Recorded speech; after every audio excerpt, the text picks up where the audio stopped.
নমস্কার, কেমন আছেন সবাই? ঘরে বাইরে লাইফস্টাইলে আপনাদেরকে আবারও স্বাগত।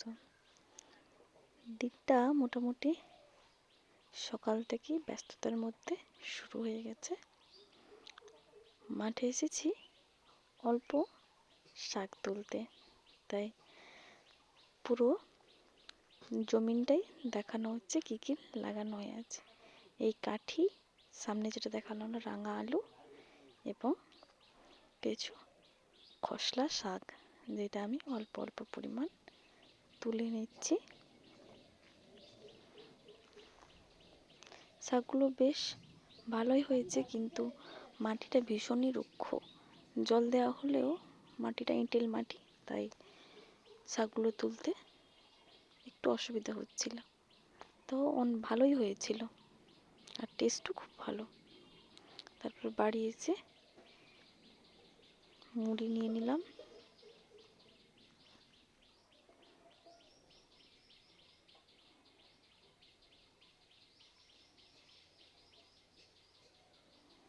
তারপর আবার দুপুরের খাবার জোগাড়। আজ হবে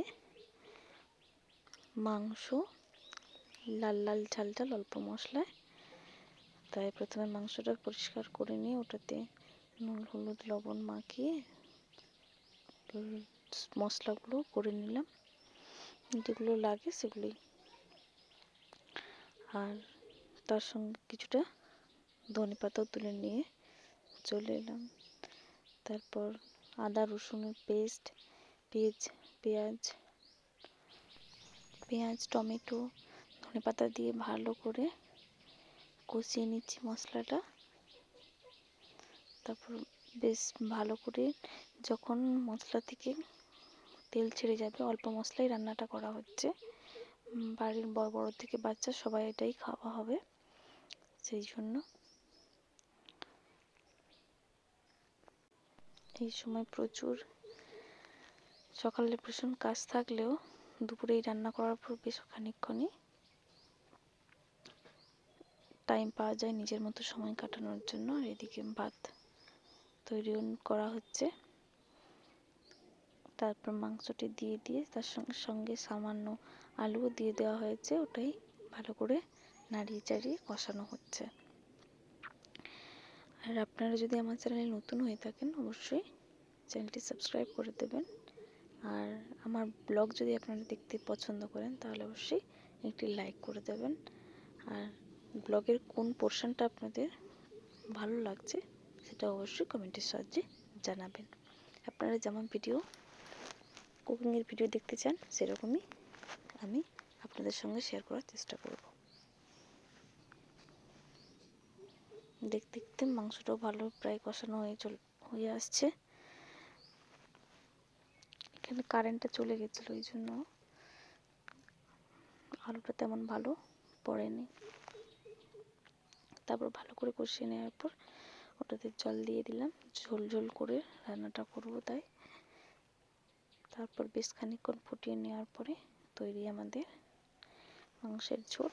তারপর আজকে একটি নতুন জিনিস রান্না করব, সেটা হচ্ছে এই সজনে ফুল, যেগুলো সকালে প্রচুর ঝরে পড়ছিল। ভীষণ কাজের ব্যস্ততার জন্য সব তুলে উঠতে পারিনি, অল্প পরিমাণে তুলেছিলাম। ওগুলোকে আজকে সামান্য তেল দিয়ে নেড়ে খাওয়া হবে। এটার উপকারিতা আমার মায়ের কথায় অনেক, বলে এই সময় নাকি এটা খেলে হাম বসন্ত ওগুলো হয় না। তারপরে এই যে খেতে বসে পড়েছে মাছের ভাজা আর ওই সেই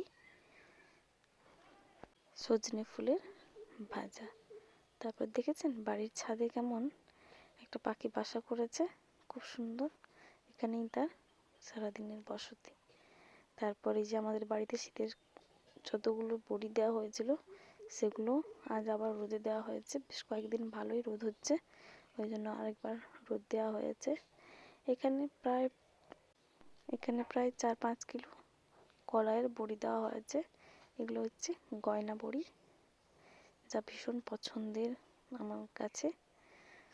আর এখানে কত বাতাসা বড়ি দেওয়া হয়েছে, তরকারির বড়ি দেওয়া হয়েছে। আর আবার বিকেলে এনেছে এই চিংড়ির মাছ। এগুলোকে আমাদের এখানে ঘুষো চিংড়ি বলে থাকে, একেবারে ছোট ছোট। এগুলোকে বড়া করে খাওয়া হয়, অনেকে আবার পোলো করেও খায়, পোলোর তরকারি বলে। খুব টেস্টি। আপনারা যদি এর কোনো নতুন রেসিপি দেখতে চান তাহলে অবশ্যই কমেন্টের সাহায্যে জানাবেন। এবার এগুলোকে ভালো করে বেছে নিতে হবে। একা হাতে ভিডিও করছি, সঙ্গে আবার মাছগুলো বেছে নেব। দেখেছেন পরিষ্কার, কিন্তু এই যে একটা একটা করে দেখেছেন, এই যে পোকাগুলো, ওইগুলোই বেছে নিতে হবে। একটা একটা করে সব বেছে নেওয়ার পর ওগুলোকে ভালো করে পরিষ্কার করে নেওয়ার পর একটি নতুন রেসিপি করেছিলাম, যদি আপনারা দেখতে চান তাহলে অবশ্যই আরেকটি কোনো ব্লগে আমি শেয়ার করব।